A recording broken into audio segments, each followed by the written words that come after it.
We are the Association for Child and Adolescent Mental Health, or ACAM for short.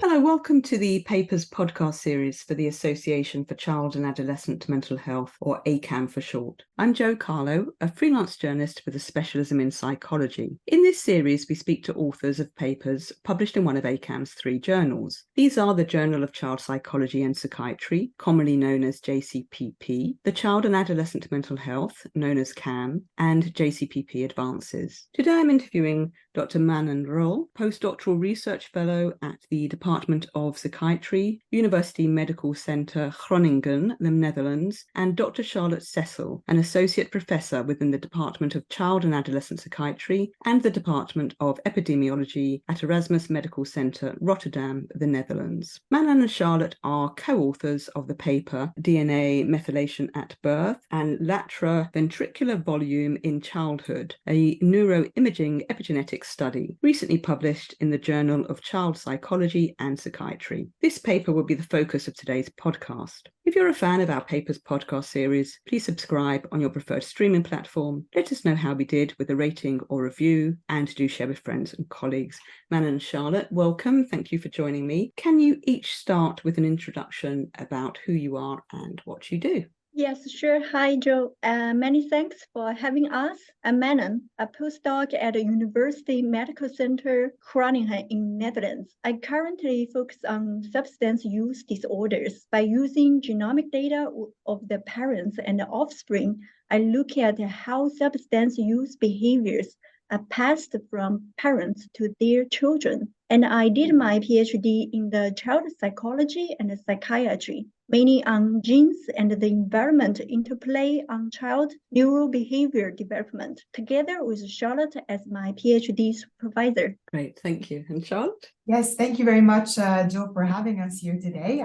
So my name is Charlotte Cecil. I'm an associate professor in biological psychopathology at the Erasmus Medical Center in Rotterdam. And as Mannan said, we're really interested in our group is to just better understand how children's genes and their environmental exposures beginning from pregnancy actually come together at a biological level to shape their development, mental health, and also the risk of developing psychiatric disorders later in life. And one of our core focuses, as you'll hear more about in this podcast, is epigenetics. And we look at this using sort of large-scale longitudinal data sets from the population. Brilliant. Thank you both. So we're going to look at your paper today, published in the JCPP. But before we go into the detail, I want to get to grips with some of the concepts and terminology used in the paper. So this will be for listeners who may not have a background in genetics. Can you start with lateral ventricular volume enlargement? What is LVV enlargement, and why is it of interest to you as researchers? The lateral ventriculars are the 2 largest hollow structures in the brain, located on each side of your brain. And something is important to know is that the ventriculars are the place to produce and circulate cerebrospinal fluid. This special fluid helps to keep the brain protected and healthy. For instance, it provides the fluid cushioning for the brain. So when you get a knock on the head, your brain doesn't hit the inside of the skull. And the reason why LVV is interesting for us is that we know for many neuropsychiatric disorders, the volume of the lateral ventriculars is enlarged. That's a very strong finding, particularly in schizophrenia. Yet we still don't know much about what determines LVV size and whether we can identify some of the influence earlier in life before the onset of the neuropsychiatric disorders. Great, thank you. Yeah, that's really helpful. Sticking with the basics, your study refers to the epigenetic process of DNA methylation. Can you explain what this means in lay terms? So epigenetics is quite a broad term. It's an umbrella term that literally means above the genome. So it's a layer of information that sits on top of your DNA. It's actually, you can think of it as a collection of different sort of chemical tags that regulate the expression of your genes without actually changing the DNA sequence itself. So you can think of the DNA sequence as something that's really stable and sort of provides instructions for everything that your body needs to develop and survive and function.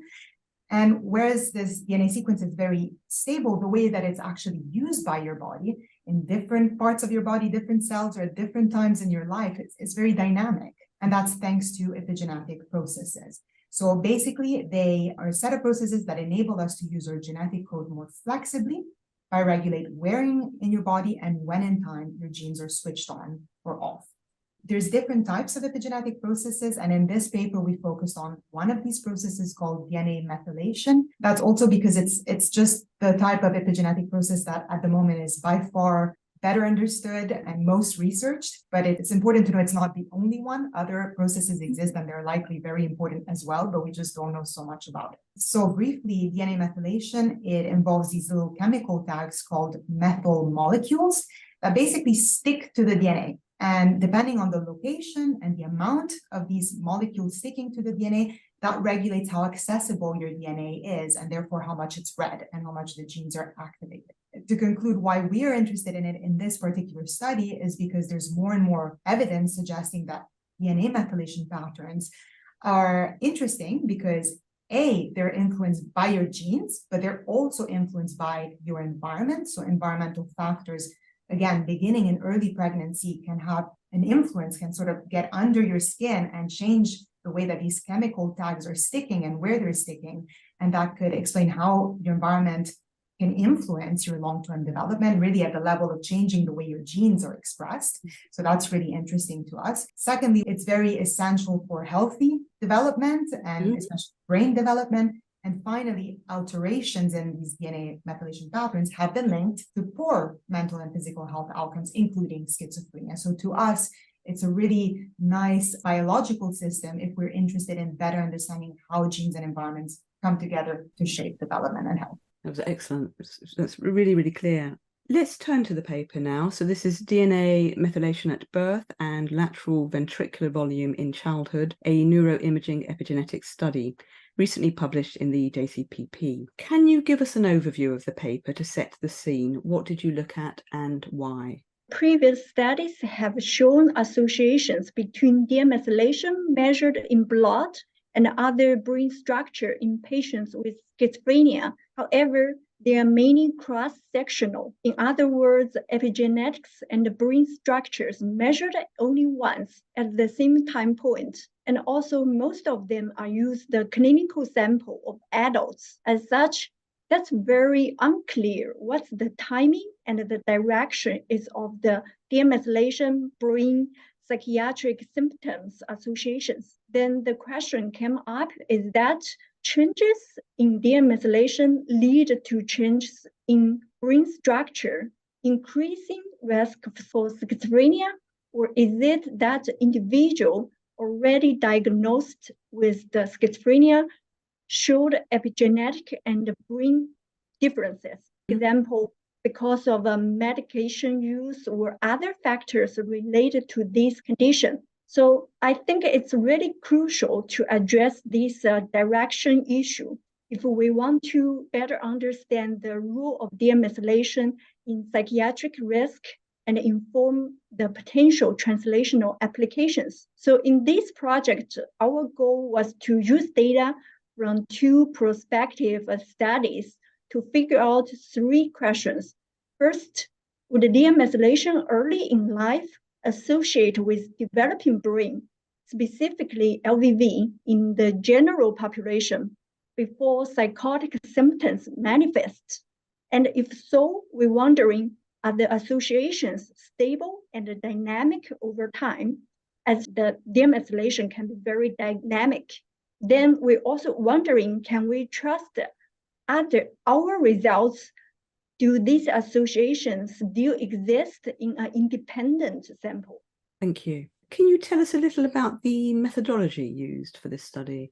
In our main analysis, we used the data from over 800 children from Generation R study, which is an ongoing population-based study that has been following the lives of the children in Rotterdam from pregnancy to adolescence. and it's currently one of the largest epigenetic and neurodevelopmental cohorts in the world. I should mention here, it's quite rare to have this combination of epigenetics and brain imaging data. Before we turn to epigenetics, which was our main focus, we first wanted to ensure the relevance of the LVV as a risk marker of psychosis in line with the previous clinical studies. As such, we test whether LVV in childhood prospectively associate with psychotic-like experience in adolescence. Very important to emphasize here, because we are looking at the association in the general population during development. We study psychotic-like experience rather than clinically diagnostic psychotic symptoms. What we did is that we asked the adolescents to express, for example, whether other people have ever read your thoughts. And indeed, we found that association. Then our analysis proceeded in 3 steps. First, we performed an epigenome-wide association study, or EWAS for short, where we try to test whether specific demethylation sites across the genome at birth associate with lateral LVV size during childhood. Second, we tested whether these epigenetic associations are stable or dynamic over time using repeated measures of demethylation across development. Again, I want to point out that such repeated epigenetic data during development is also very rare. Last, we put our findings to the test, sort of like a polygenic score from the field of the genetics, which represent a total genetic signal for a particular phenotype. Here, in this case, we use our EWAS results to construct a polyepigenetic score of LVV that represent a neonatal epigenetic markers of later LVV. And then we test whether this score actually associates with LVV in a different longitudinal cohort, LSPAC in the UK. And the other points I really should mention here, although Generation R and the LSPAC are very similar cohorts, there are 2 key differences. LSPAC measured LVV in adulthood instead of the childhood, and the data was only available in males, not both sexes. As such, we cannot really call this replication per se, but more test of how generalizable and reproducible findings are to a different cohort and age group. Thank you. What key findings from the paper would you like to highlight? From the EWAS using the demethylation at birth, we found that several epigenetic sites measured in cord blood at birth was prospectively associated with LVV at the age of 10 years. And interestingly, these sites map to genes previously implicated in brain development and also psychiatric disorders, including schizophrenia. And we also find indeed that epigenetic markers associated with LVV at birth still associate with LVV when demethylation measured later in life, support a degree of the stability. Last, when we build a polyepigenetic score of LVV at birth in LSPAC, based on our discovery analysis in Generation R, we found that this epigenetic score indeed significantly predict LVV in young adulthood in an independent sample of older males. That's the evidence of reproducibility. That was fantastic to see. What is the advantage of capturing DNA methylation at different life stages, and how will this approach further knowledge in this field? So as I mentioned earlier, epigenetic processes such as DNA methylation are really important for allowing you to use your genetic information more flexibly across the life course. And that's just really important for healthy development and healthy aging. So these are really dynamic processes, and that's a strength, but it's also a challenge because it's still very expensive to measure epigenetic processes in large enough samples. So the vast majority of epigenetic studies in the world just measure it at one time point. So you're capturing a snapshot of something that's very complicated and very time varying. A lot of studies of epigenetics and schizophrenia, for example, have been based on postmortem samples. It's one time point and it's postmortem. And while this can be particularly relevant mechanistically, because you are looking at epigenetic patterns in the brain instead of as we do in living individuals in the blood. So it's more relevant maybe mechanistically, but at the same time, you're really looking at this endpoint. So you cannot look at developmental processes in vivo, which is going to be much more relevant, especially for clinical uses. And then even in living individuals, a lot of studies, as Mannan mentioned before, really look at, say, the brain or psychotic or other psychiatric symptoms and epigenetics at the same time point. And then it's really difficult to establish the direction of these associations. So where Generation R and actually also Alzheimer's are very unique, I think, in the world is that there's some of these few longitudinal studies with repeated measures of epigenetics starting from birth, so before any onset, behavioral manifestations or psychiatric symptoms actually start to develop. And because there are repeated time points, you can ask specific questions that you can't otherwise. For example, are your epigenetic patterns more sensitive to certain environmental insults at specific time points, maybe earlier in life, but not so much later in life? Or also, are epigenetic patterns at certain points in development more predictive of risk or future outcomes? And that's exactly what we've seen. So in another related project, but what we're starting to see more and more is that especially for certain neurodevelopmental conditions, epigenetic patterns at birth seem to be quite informative about your risk of developing neurodevelopmental conditions later on. And this signal can actually disappear over time. So there's something about birth, maybe because it's a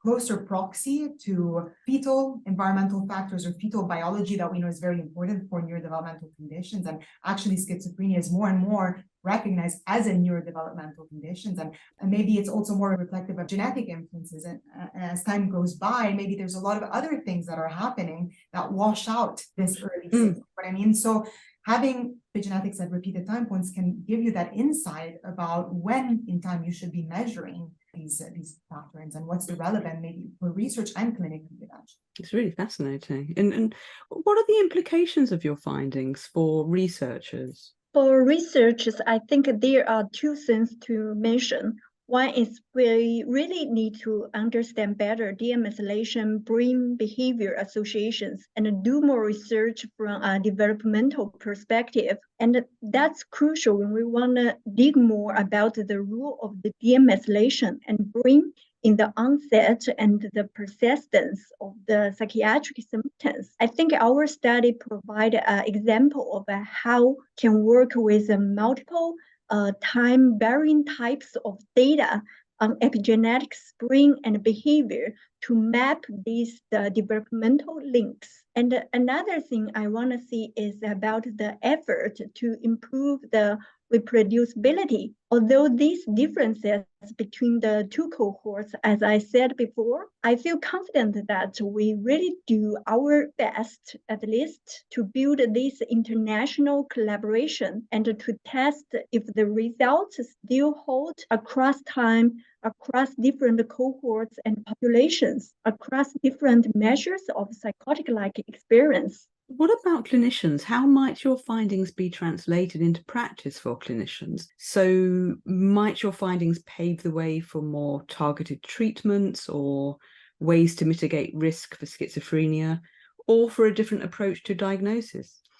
I think although I believe this is a really promising first step, our findings are still a bit too preliminary to be actually concretely translated into clinical recommendations. But I do believe that already what they show, what they can help us achieve is a better understanding of the underlying biology and developmental pathways that might underlie risk for developing psychotic-like experiences and psychotic symptoms. But I think what the ambition, where this really paves the way to, is trying to identify better ways of detecting risk early on before the development of symptoms. Because if we can detect things early on, we can put in place potential strategies to mitigate the risk and try to shift the risk trajectory and potential impairment that might result. I do think, however, what we do see from our results is that even though we identify associations, they make a lot of sense biologically, we're able to build a score and it's reproducible and that's fantastic, it's still explaining very little variance in our ultimate phenotype.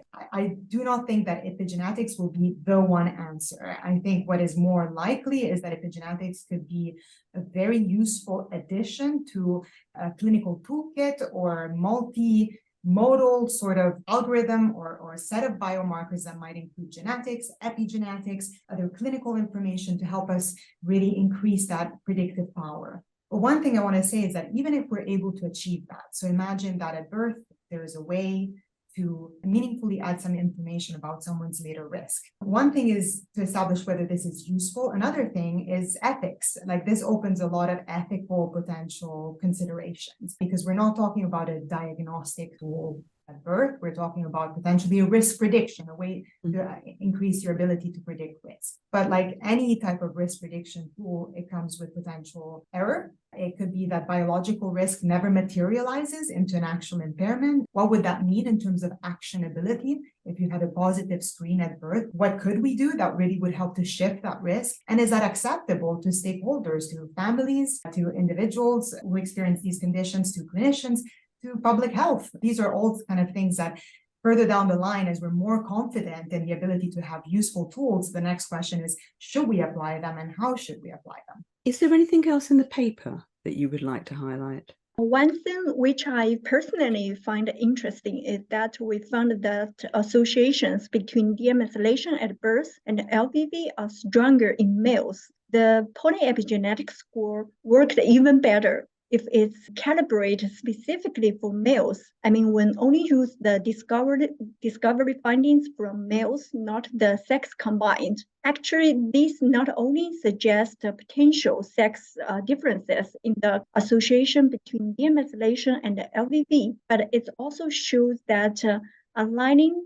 discovery and the replication data as much as possible can lead to better precision and improve the predictive performance. I think it's in future study, it would be interesting to follow up to see why that differences do exist. Well, let's talk about future studies. Are you planning any follow-up research, or is there anything else in the pipeline for either of you that you would like to share with us?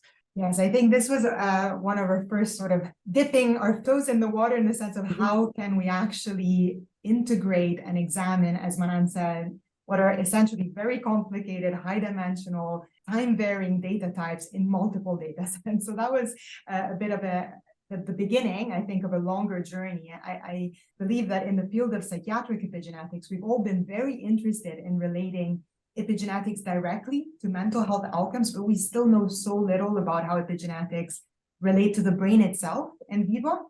And that's why it's so important, I think, to try to do these neuroimaging epigenetic efforts. But the reality is, as Mannan mentioned, that very few studies in the world actually have that combination of data of having epigenetics and brain across development, ideally at repeated time points, but that's what we need. So in that line, what we've done recently is we established a new consortium, a new international consortium called MIND, which stands for Methylation Imaging Neurodevelopment. And we're actually bringing together ideally all pediatric cohorts that have neuroimaging and epigenetic data at different time points so that we can consolidate these international efforts, increase our statistical power to detect essentially what are small effects, and really map out in the first 20 years of life how your epigenetics and your brain and behavior relate to one another. So that's our big ambition going forward.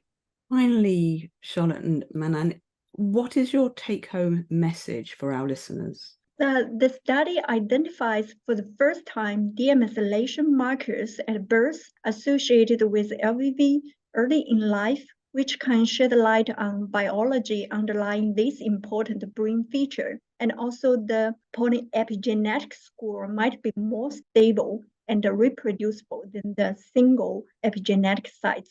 Charlotte, do you have any? Yes, perhaps just a more general comment, I suppose, that I hope what emerges from this podcast is just how epigenetic processes such as DNA methylation can be such an interesting biological system to to understand how our genes and our environments come together really at a biological level, and how that can shape our development and later health. It also helps to explain potentially how environmental factors that occur very early in life can have such long-term effects, because it provides this sort of biological mechanism for embedding of experiences. And that's one thing that we didn't look at in this paper, is why do we find this signal at birth? And I think that will be another important next step, is like, what is this signal, epigenetic signal at birth, actually reflecting? Is it due to genetics? Is it due to potentially certain environmental insults in pregnancy or other factors that could help point to potentially modifiable factors that are involved in the etiology of